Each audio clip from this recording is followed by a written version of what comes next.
70대 이후 골절이 더 무서운 진짜 이유. 뼈보다 먼저 무너지는 것이 있습니다. 안녕하세요. 오늘은 우리가 흔히 겪을 수 있는 사고, 그 중에서도 골절이라는 상황이 왜 이렇게 삶 전체를 바꾸게 되는지 그 이야기를 해보려 합니다. 젊었을 땐 조금 다쳐도 금방 나았고 넘어져도 다시 일어나는 게 어렵지 않았습니다. 하지만 어느 순간 같은 사고가 완전히 다르게 다가옵니다. 다친 후 병원에 입원하게 되고 며칠 쉬고 나면 괜찮아질 줄 알았는데 몸도 마음도 예전 같지 않다는 걸 느끼게 됩니다. 많은 분들이 이렇게 말씀하십니다. 뼈가 부러진 게 아니라 마음이 먼저 무너졌다. 오늘은 이 말의 진짜 의미를 함께 나눠보겠습니다. 이 영상은 시청각 장애인 분들을 위해 자막 크기와 음성 톤에 약간의 변화가 있을 수 있습니다. 양해 부탁드립니다. 본문 1. 단순한 골절이 아니라 인생의 균열입니다. 골절은 의학적으로 보면 뼈가 부러졌거나 금이 간 상태입니다. 하지만 70대 이후 골절은 단지 뼈의 문제가 아닙니다. 그 순간부터 일상이 무너지고 내 삶의 흐름이 끊기기 시작합니다. 한 번의 낙상, 한 번의 수술로 몇 주 혹은 몇 달간 움직이지 못하는 상태가 이어집니다. 그 사이 몸은 약해지고 근육은 빠르게 줄어듭니다. 자신감은 떨어지고 할 수 있는 일이 줄어듭니다. 결국 삶의 속도와 방향이 모두 달라집니다. 2. 골절은 몸이 아닌 나 자신을 잃는 순간입니다. 다친 건 다리인데 왜 갑자기 말수가 줄고 집 밖에 나가는 일이 무서워질까요? 몸이 움직이지 않으면 마음도 같이 움츠러듭니다. 밖에 나가는 게 두려워지고 혹시 또 넘어질까 불안해지고 결국 사람들을 피하게 됩니다. 누군가에게 도움을 청하는 것도 쉽지 않습니다. 괜히 부담 줄까봐 말도 못하고 점점 스스로를 작게 만듭니다. 이 과정에서 자존감이 낮아지고 나는 이제 아무것도 못해 라는 생각이 자리 잡기 시작합니다. 3. 실제 어르신들의 이야기에서 답을 찾습니다. 서울에 사는 한 어르신은 겨울 아침 마당을 쓸다가 넘어졌습니다. 고관절 골절이었고 수술 후 2달 동안 병원에서 지내셨습니다. 문제는 퇴원 이후였습니다. 혼자 외출하는 게 무서워졌고 예전엔 혼자 하던 일들도 누군가에게 맡기게 됐습니다. 점점 집 밖을 나서지 않게 되면서 사람들과의 관계도 멀어졌습니다. 몸은 회복됐지만 예전처럼 사는 건 불가능하다고 느꼈다고 합니다. 무너진 건 뼈가 아니라 삶의 방식이었습니다. 4. 우리에게 골절은 경고이자 전환점입니다. 골절은 그 자체로 큰 위협이지만 사실 그것이 주는 메시지에도 귀 기울여야 합니다. 이전처럼 살아가던 속도와 리듬을 이제는 조정해야 한다는 신호일 수 있습니다. 몸을 무리하게 움직이는 습관, 혼자서 모든 걸 하려는 마음, 낙상 위험이 높은 환경에서의 생활, 이 모든 것들이 바뀌어야 할 시점이라는 걸 알려줍니다. 골절은 멈춤이 아니라 전환점이 될 수 있습니다. 5. 무엇을 바꾸고 어떻게 대비해야 할까요? 첫째, 집안의 위험 요소를 점검해야 합니다. 문턱, 미끄러운 바닥, 조명이 어두운 복도. 이런 것들만 정리해도 낙상 위험은 크게 줄어듭니다. 둘째, 뼈 건강을 위한 준비도 필요합니다. 칼슘과 비타민 D 섭취, 꾸준한 걷기 운동, 정기적인 골밀도 검사도 잊지 말아야 합니다. 셋째, 가장 중요한 건 내 마음입니다. 넘어졌다고 해서 내가 무너진 건 아닙니다. 다시 일어설 수 있다는 믿음이 가장 중요합니다. 넷째, 혼자서 모든 걸 감당하지 않아도 됩니다. 도움을 요청하는 것도 용기이고 함께 나누는 것도 회복의 일부입니다. 6. 주변 사람들의 역할도 중요합니다. 골절을 겪은 어르신들은 몸보다 마음이 더 아프다고 말합니다. 하지만 대부분은 그 마음을 표현하지 못합니다. 오히려 괜찮다고 말하면서 속으로는 위축됩니다. 이럴 때 가족이나 이웃의 한마디가 큰 힘이 됩니다. 조금씩 나아지고 있어요. 천천히 같이 해봐요. 이런 말들이 그 사람의 하루를 바꿉니다. 골절 이후 삶이 무너지지 않도록, 혼자라 느끼지 않도록 주변의 따뜻한 시선이 필요합니다. 누구나 다칠 수 있습니다. 하지만 모두가 다르게 회복합니다. 중요한 건 그 시간을 어떻게 보내느냐입니다. 잠시 쉬었다가 다시 일어나는 것도 삶입니다. 다른 속도로 걷는 것도 삶입니다. 조금 느려도 괜찮습니다. 예전 같지 않아도 괜찮습니다. 내가 나를 포기하지 않는다면 그 자체로 이미 충분히 잘하고 있는 겁니다. 지금 이 순간에도 다시 걷고자 노력하는 당신은 이미 회복의 길 위에 있습니다. 골절은 단순히 뼈가 부러지는 일이 아닙니다. 삶의 방향을 다시 묻는 사건입니다. 하지만 이 시간을 통해 우리는 더 조심하고 더 현명해지고 더 나 자신을 돌보는 법을 배우게 됩니다. 몸이 아플 때 마음까지 함께 무너지지 않도록 작은 변화부터 시작해보세요. 우리 삶은 아직 충분히 가능성이 있습니다. 오늘 이야기 어떻게 들으셨나요? 혹시 여러분도 넘어졌던 기억, 다시 일어섰던 경험 있으신가요? 그때 무엇이 힘이 되었는지, 무엇이 두려웠는지 댓글로 나눠주시면 좋겠습니다. 당신의 이야기가 누군가에게 큰 위로가 될 수 있습니다. 함께 살아가는 세상. 조금 더 따뜻하게, 조금 더 천천히 우리의 속도대로 걸어가 보겠습니다. 감사합니다. 다음 이야기에서 또 뵙겠습니다. 골절 이후 더 무서운 변화. 무기력해진 나를 다시 일으키는 방법. 지난 영상에서 우리가 왜 단순한 골절 하나로도 삶 전체가 흔들리는지 그 이유를 이야기했었죠. 뼈보다 마음이 먼저 무너지고 자신감과 일상이 무너질 수 있다는 점 많은 분들이 공감해 주셨는데요. 이번 영상에서는 그 다음 이야기로 골절 이후 찾아오는 진짜 변화들, 무기력함, 우울감, 두려움 같은 감정들을 어떻게 다루고 다시 회복의 방향으로 걸어갈 수 있을지 함께 나눠보겠습니다. 나를 다시 일으키는 방법, 어디서부터 시작해야 할지 막막했던 분들이라면 이 영상 끝까지 함께 해주세요. 1. 회복은 몸보다 마음에서 시작됩니다. 골절 이후 병원에서 치료받고 재활 운동을 하는 동안 몸은 어느 정도 회복됩니다. 하지만 진짜 문제는 집에 돌아온 이후 시작됩니다. 갑자기 혼자만의 시간이 길어지고 아무도 없는 집안에서 내가 예전처럼 할 수 없는 일을 하나씩 마주하게 되면서 서서히 무기력이라는 감정이 밀려옵니다. 뭔가를 하려는 의지가 사라지고 누워있는 시간이 길어지고 이러다 정말 내 삶이 이렇게 끝나는 거 아닌가 하는 생각이 들기 시작하죠.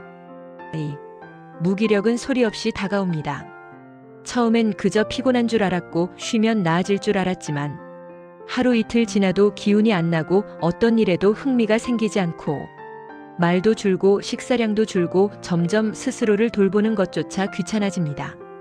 특히 예전에는 잘하던 일들도 귀찮아지고 실수도 늘어나면서 나는 이제 쓸모 없어진 사람인가 하는 생각까지 들게 되죠. 이럴 때 가장 먼저 해야 할 일은 지금 내가 겪는 감정을 이상하게 여기지 않는 겁니다. 몸이 다치면 마음도 같이 아플 수 있다는 걸 인정하는 게 회복의 출발점입니다. 3. 작은 루틴이 나를 일으켜 세웁니다. 무기력함에서 벗어나기 위한 첫 번째 방법은 아주 작은 루틴부터 시작하는 겁니다.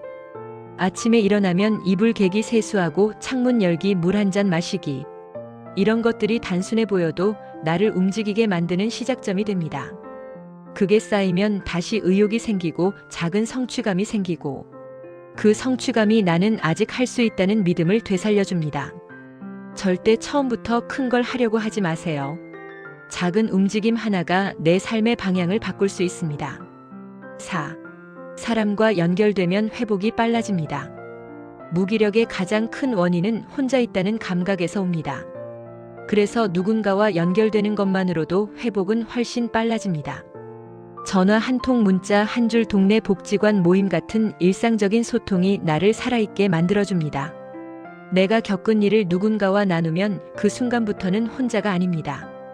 혹시 부담 줄까봐 연락을 망설이셨다면 지금 당장이라도 가까운 친구에게 안부 문자 하나만 보내보세요. 회복은 거창한 계획보다 이런 작고 따뜻한 연결에서 시작됩니다. 5. 두려움을 줄이는 현실적인 방법들. 골절을 한번 겪고 나면 다시 넘어질까봐 무섭고 뭘 하기도 조심스러워집니다. 이런 두려움은 자연스러운 반응이지만 그대로 두면 일상을 더 위축시킵니다. 그래서 위험 요소를 줄이는 환경 정비가 필요합니다. 미끄러운 바닥 제거, 조명 밝게 하기, 손잡이 설치. 그리고 필요한 경우 낙상 감지 기기나 스마트워치도 활용하세요. 이런 준비가 되어 있다는 것만으로도 두려움을 크게 줄일 수 있습니다. 그리고 이런 예방은 단지 안전을 위한 게 아니라 나는 나를 지킬 수 있다는 심리적 안정감을 만들어줍니다. 6. 다시 삶의 중심으로 돌아가는 법. 골절은 우리를 잠시 멈추게 하지만 그 이후 삶을 어떻게 살아갈지는 우리 선택입니다. 몸이 예전 같지 않아도 내가 할 수 있는 일은 여전히 있고 그 일을 통해 삶의 중심으로 돌아올 수 있습니다. 화초 가꾸기, 일기 쓰기, 동네 산책, 작은 봉사활동. 이런 것들이 내가 세상과 다시 연결되는 통로가 됩니다. 잊지 마세요. 내가 세상과 연결되어 있다는 감각이 삶의 방향을 바꾸고 나를 다시 살아가게 만듭니다. 우리는 때로 멈추는 순간을 만나야 그동안 너무 빨리 달려온 걸 깨닫게 됩니다. 골절도 그중 하나일 수 있습니다. 하지만 멈춘다고 해서 끝나는 건 아닙니다. 오히려 새로운 길이 시작되는 계기가 될 수 있습니다. 내가 다시 나를 알아가고 내가 다시 나를 돌보는 시간. 이 시간을 통해 더 단단해지고 더 따뜻해질 수 있습니다. 다른 누구도 아닌 바로 내가 나를 다시 일으킬 수 있다는 사실. 그걸 믿고 한 걸음씩 내딛어 보시기 바랍니다. 무기력함은 누구에게나 찾아올 수 있지만 거기서 다시 일어설 수 있는 힘도 누구나 가지고 있습니다. 다친 몸을 치료하듯 내 마음도 돌보고 어루만져야 합니다. 오늘 이야기한 작은 실천들, 이불 정리, 물 마시기, 산책, 대화. 이런 것들이 회복의 문을 여는 열쇠입니다. 조금씩 내 삶을 되찾아가는 과정 속에서 당신은 이미 충분히 잘하고 있습니다. 혹시 여러분도 골절 이후 무기력함을 느껴보신 적 있으신가요? 그때 어떻게 다시 일어설 수 있었는지 댓글로 나눠주세요. 당신의 경험이 누군가에겐 큰 용기가 될 수 있습니다. 그리고 다음 영상에서는 골절 이후 가족과의 관계 변화, 그리고 가족이 어떻게 더 좋은 회복 파트너가 될 수 있는지에 대한 이야기를 준비하고 있습니다. 꼭 함께 들어주세요. 고맙습니다. 다음 영상에서 또 인사드리겠습니다. 골절 후 무너지는 가족관계. 가족이 진짜 회복 파트너가 되려면 지난 영상에서 골절 이후 찾아오는 무기력감과 우울감을 어떻게 이겨낼 수 있을지 이야기했었죠. 오늘은 그 흐름에 이어서 그 과정에서 가족과의 관계가 어떻게 변하고 어떤 어려움이 생기며 어떻게 하면 가족이 단순한 보호자가 아니라 진짜 회복의 동반자가 될 수 있을지 알아보겠습니다. 몸은 병원이 치료해주지만 마음은 결국 가까운 사람이 함께 회복시켜주는 법이니까요. 이야기 끝까지 들어보시고 주변에 공유도 꼭 해주세요. 본문 1. 골절 이후 가족 안의 분위기는 달라집니다. 다친 이후 처음엔 온 가족이 몰려와 병문안을 오고 밥을 챙겨주고 병간호를 하며 힘을 씁니다. 하지만 시간이 조금 지나면 긴장이 풀리고 각자의 일상으로 돌아가고 남는 건 불편한 몸과 점점 조용해지는 집안의 공기입니다. 어르신은 미안함과 눈치가 늘고 자녀들은 걱정과 피로감이 쌓이면서 서로 표현은 안 하지만 거리가 조금씩 생기게 됩니다. 말수가 줄고 눈치가 많아지고 예전처럼 웃으며 이야기하던 시간들이 점점 줄어들죠. 의도가 좋아도 마음은 엇갈립니다. 자녀들은 도와준다고 이것저것 챙기고 제안하려고 하지만 그 과정에서 어르신은 더 위축됩니다. 이제 엄마 혼자 나가시면 안 돼요. 아빠는 그냥 집에 계세요. 이런 말들이 잘 되길 바라는 마음에서 나왔더라도 그걸 듣는 입장에서는 마치 쓸모없는 사람으로 느껴지기 쉽습니다. 그래서 가족의 보호가 때론 통제처럼 느껴지고 사랑이 불편함이 되는 순간 갈등이 시작됩니다. 3. 가족과 어르신이 서로를 오해하게 되는 구조. 어르신은 나 때문이야 라며 자책하고 자녀는 왜 자꾸 무리하세요 라며 걱정하고 말은 다정하지만 속에는 답답함이 쌓이고 상대방의 진심을 오해한 채로 시간이 지나면 말을 아끼게 되고 거리를 두게 됩니다. 결국 같이 사는데도 외로운 마음만 커지게 되죠. 4. 가장 필요한 건 역할이 아니라 공감입니다. 도와주는 사람과 도움받는 사람이라는 역할로 나뉘는 순간 두 사람 사이의 온도차는 벌어집니다. 하지만 진짜 필요한 건 내가 얼마나 아프고 외로운지 서로가 그 감정을 들어주는 겁니다. 조언보다 공감이 먼저고 해결보다 인정이 먼저입니다. 그래서 힘드셨겠네요. 불편하셨겠어요. 이 한마디가 의욕을 다시 세우는 출발점이 됩니다. 5. 말 한마디가 회복의 속도를 바꿉니다. 골절을 경험한 분들은 이런 말이 가장 힘이 된다고 말합니다. 천천히 해도 괜찮아요. 지금 이 정도면 잘하고 계세요. 이런 말들은 단순한 격려가 아니라 내가 아직 의미 있는 존재라는 믿음을 심어줍니다.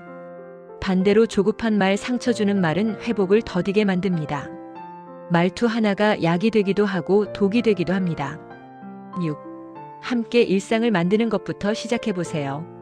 누군가를 진짜로 돕는 건 그 사람 대신 해주는 게 아니라 그 사람이 다시 혼자 할 수 있도록 도와주는 겁니다.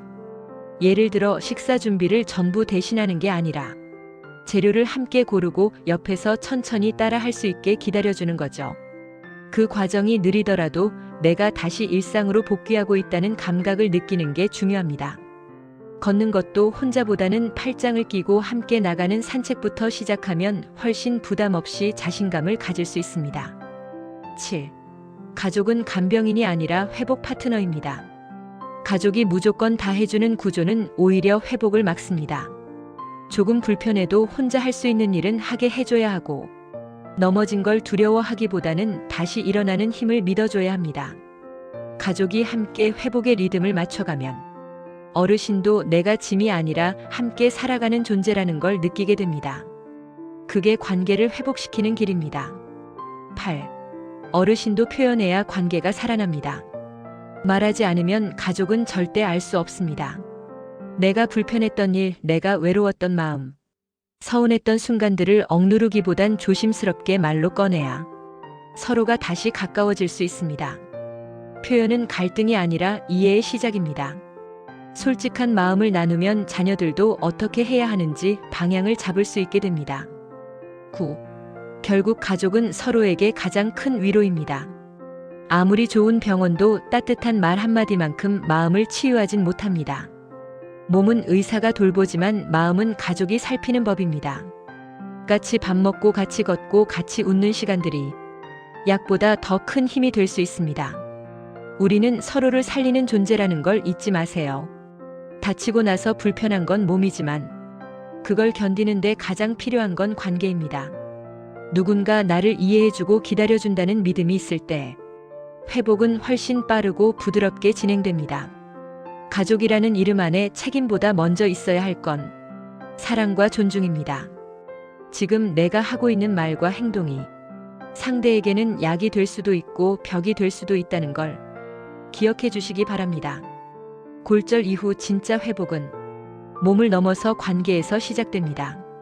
가족 간의 거리, 마음의 거리, 표현의 거리, 이 모든 걸 조금씩 좁혀가야 몸도 마음도 함께 회복할 수 있습니다. 오늘 영상에서 이야기한 것처럼 조금 더 기다려주고 조금 더 들어주고 조금 더 나누는 연습을 해보세요. 그게 회복의 시작점이 될 겁니다. 혹시 여러분도 다친 이후 가족과의 사이가 어색해진 경험 있으셨나요? 그때 어떤 말 한마디가 위로가 되었는지 혹은 어떤 행동이 상처가 되었는지 댓글로 나눠주시면 좋겠습니다. 그리고 다음 영상에서는 골절 이후 일상 복귀를 위한 운동과 집에서 할 수 있는 가벼운 재활 루틴, 그리고 뼈 건강을 위한 식단과 생활 습관에 대해 구체적으로 다룰 예정입니다. 놓치지 말고 꼭 함께 들어주세요. 고맙습니다. 다음 영상에서 뵙겠습니다. 골절 후 일상 복귀. 다시 걷고 다시 먹고 다시 사는 법. 골절 후 회복에는 가족의 공감과 배려도 정말 중요하지만 결국 나 자신이 다시 움직이려는 의지가 있어야 완전한 회복이 시작됩니다. 이번 영상에서는 어떻게 하면 다친 이후 무너졌던 몸의 리듬을 다시 되살리고 움직임을 회복하고 뼈 건강을 되찾으며 일상을 스스로 다시 만들어갈 수 있는지, 식사와 운동 그리고 생활 습관까지 구체적으로 알아보겠습니다. 지금보다 조금 더 나아지고 싶은 분이라면 꼭 끝까지 함께 해주세요. 1. 회복은 움직이기 시작하는 순간부터입니다. 다친 후 며칠 또는 몇 주 동안 움직이지 못한 시간이 지나면 근육은 빠르게 약해지고 몸 전체가 무거워지면서 나도 모르게 활동량이 확 줄어듭니다. 이때 가만히 있는 시간이 길어질수록 다시 걷는 건 더 어려워지고 몸이 무거워지면 마음까지 무거워지는 악순환이 시작됩니다. 그래서 회복은 어느 순간 움직이기 시작하는 의지가 생기면서 달라지기 시작합니다. 다시 걷고 다시 들고 다시 펴고 그걸 시작하는 순간부터 회복은 본격적으로 시작됩니다. 무리하지 않고 할 수 있는 기본 루틴부터 시작하세요. 앉았다 일어나기, 벽 짚고 균형 잡기, 의자에 앉아 다리 들어 올리기. 이런 간단한 움직임부터 시작하는 게 중요합니다. 처음부터 오래 걷거나 무거운 걸 들려 하면 오히려 몸에 부담이 됩니다. 하루에 3번 정도 짧게 나눠서 5분, 10분씩 반복해주면 근육이 서서히 기억을 되찾고 내 몸이 다시 일상으로 돌아올 준비를 시작하게 됩니다. 중요한 건 많이가 아니라 꾸준히입니다. 3. 걷기는 최고의 재활 운동입니다. 의사들이 골절 후 회복을 위해 가장 먼저 권하는 운동은 걷기입니다. 특별한 도구나 공간이 필요하지 않고 자신의 속도에 맞춰 천천히 반복할 수 있기 때문이죠. 처음엔 집 안에서 방과 부엌을 오가는 수준부터 시작해도 좋습니다. 그 다음엔 복도, 거실, 그리고 아파트 단지 산책길까지 조금씩 넓혀가면 됩니다. 중요한 건 매일 같은 시간에 조금씩 걷는 습관을 만드는 겁니다. 걷기 자체보다 걷는 리듬을 되찾는 게 핵심입니다. 4. 계단보다 평지부터 시작하세요. 무릎이나 고관절 골절이 있었던 분들은 특히 계단이나 경사로가 부담될 수 있습니다. 그래서 처음엔 반드시 평지 위주로 걷기를 시작하시고 절대 혼자 먼 거리로 나가지 마시고 주변에 사람 있거나 휴대폰을 소지한 상태에서 움직이는 걸 기본으로 하세요. 넘어질까봐 걱정이 앞서면 그 자체로 또다시 활동을 피하게 되니까 안전장치와 준비는 철저하게. 걷는 거리보다 심리적 안정감이 우선입니다. 5. 앉아서 할 수 있는 운동도 충분합니다. 걷기나 서 있는 게 어렵다면 앉은 자세에서 할 수 있는 운동도 다양합니다. 의자에 앉은 채 무릎 펴기, 발끝 들기, 허리 반듯하게 펴기, 팔 천천히 들어 올리기. 이런 움직임들이 모여서 혈액순환을 돕고 전신 컨디션을 회복시키는 데 큰 도움이 됩니다. 앉아있는 시간 자체를 무기력하게 보내지 말고 의식적으로 몸을 움직이며 움직이고 있다는 감각을 꾸준히 자극해주세요.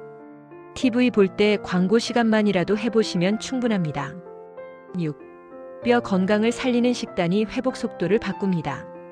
음식은 단순히 에너지를 공급하는 게 아니라 내 뼈가 다시 붙고 근육이 다시 만들어지는 재료를 공급하는 과정입니다. 칼슘은 물론이고 비타민 D, 단백질, 오메가3 같은 영양소를 꾸준히 섭취해야 합니다. 칼슘은 멸치, 두부, 우유, 브로콜리에서, 비타민 D는 계란, 노른자, 연어, 표고버섯, 햇볕에서, 단백질은 계란, 닭가슴살, 콩류, 생선으로 채워주세요. 특히 한 끼라도 단백질이 빠지면 회복이 느려집니다. 노인은 단백질이 부족해지기 쉬우니 의식적으로 챙겨야 합니다. 7. 뼈를 약하게 만드는 음식은 줄여야 합니다. 과도한 나트륨, 탄산 음료, 인스턴트 식품은 뼈의 칼슘 흡수를 방해하고 지속적으로 먹으면 오히려 회복을 늦출 수 있습니다.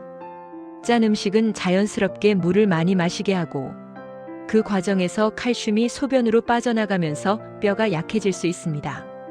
가능하면 싱겁게 자연식 위주로 드시고 군것질보다는 신선한 채소와 단백질 위주의 식단을 기본으로 두세요.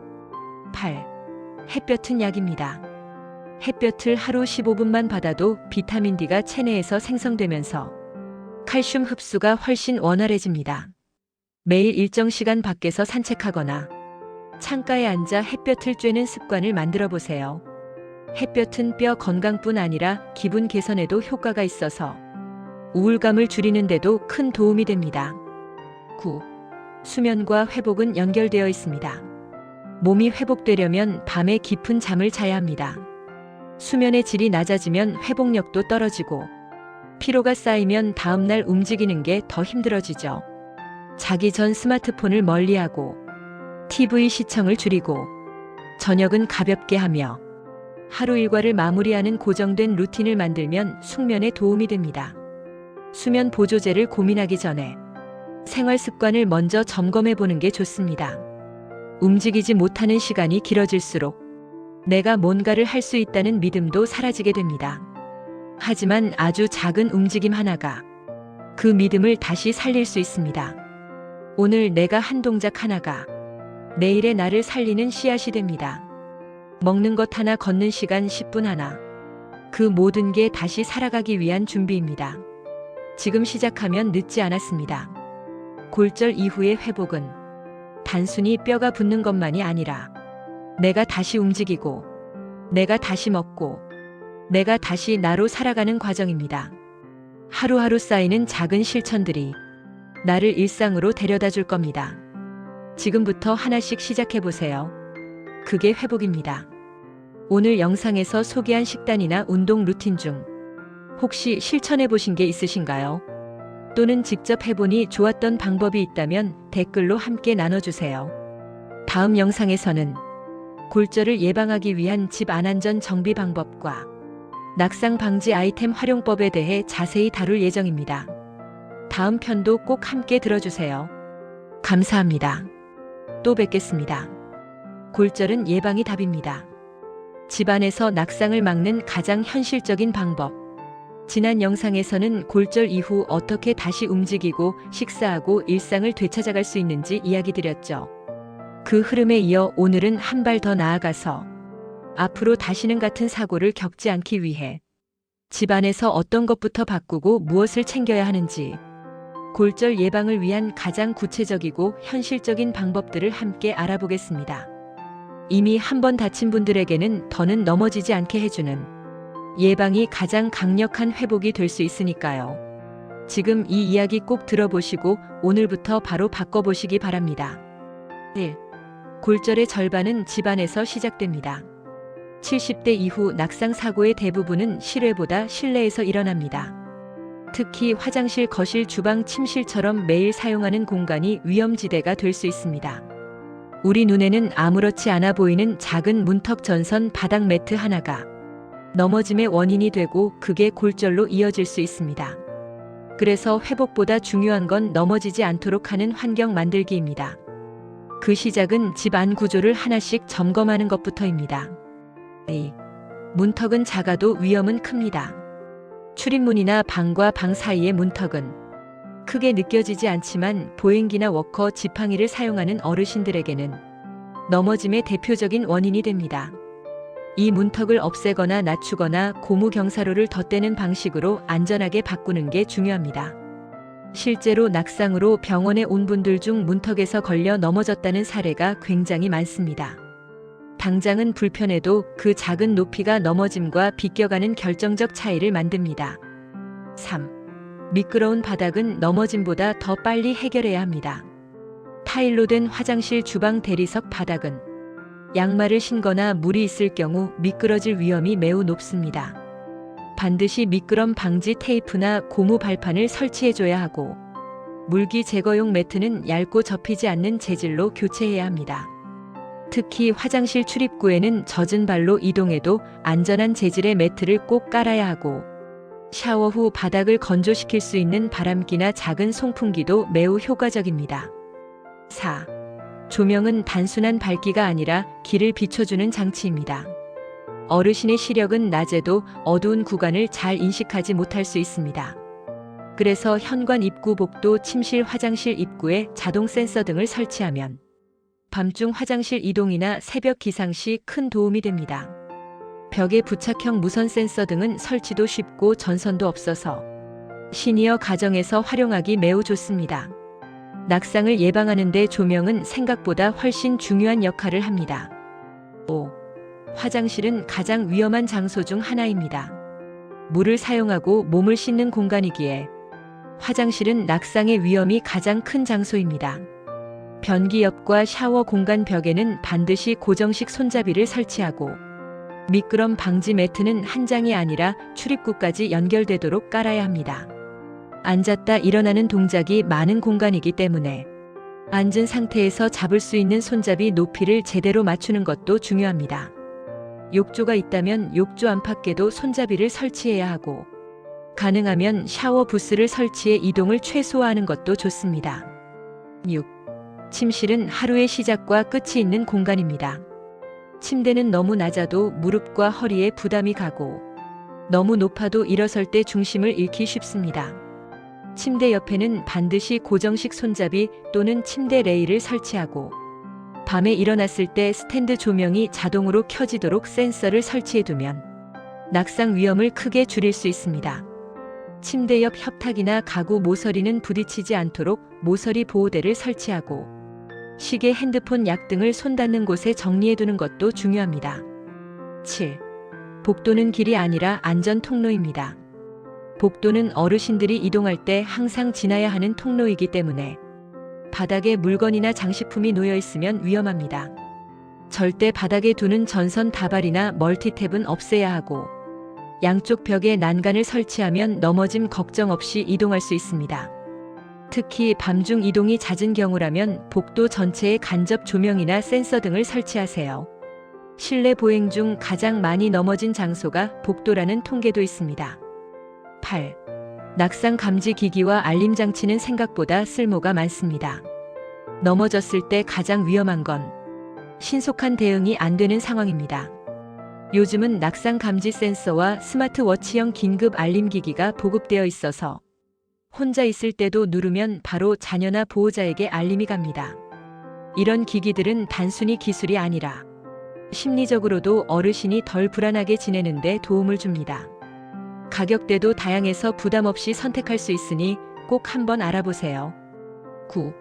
슬리퍼 하나도 안전의 기준으로 바꾸세요. 집안에서 슬리퍼를 신을 땐 미끄럼 방지 밑창이 있는 제품을 사용해야 하고 너무 오래된 슬리퍼는 밑창이 닳아 낙상의 위험이 커집니다. 뒤축이 없는 슬리퍼보다는 뒤를 잡아주는 실내화를 권장드리고 계절별로 다른 재질을 선택해 발의 안정감도 챙기시면 좋습니다. 작은 습관 하나가 사고를 막는 길이 됩니다. 넘어졌던 기억은 마음속에 오래 남습니다. 하지만 다시는 그런 일을 겪지 않기 위해 지금 내가 할 수 있는 것부터 바꿔보는 건 충분히 가치 있는 일입니다. 환경이 바뀌면 마음이 바뀌고, 마음이 안정되면 몸이 움직이고, 움직임이 이어지면 일상이 돌아옵니다. 회복은 결국 준비된 환경에서 시작됩니다. 지금부터 하나씩 바꿔보세요. 분명히 달라질 겁니다. 골절은 한순간이지만 그걸 막을 수 있는 준비는 오늘부터 가능합니다. 집안을 안전하게 만드는 건 가족을 위한 배려이기도 하고 내 삶을 지키기 위한 현명한 선택입니다. 작은 변화가 큰 차이를 만든다는 걸 꼭 기억해 주세요. 혹시 오늘 이야기 중에 당장 바꾸고 싶은 공간이나 아이템이 있으셨나요? 댓글로 공유해 주시면 다른 분들에게도 큰 도움이 될 수 있습니다. 그리고 다음 영상에서는 골절 후 어르신들의 자존감 회복 이야기, 다시 사회와 연결되고 나다움을 되찾는 방법에 대해 함께 나눠보려고 합니다. 꼭 함께 들어주세요. 고맙습니다. 또 뵙겠습니다.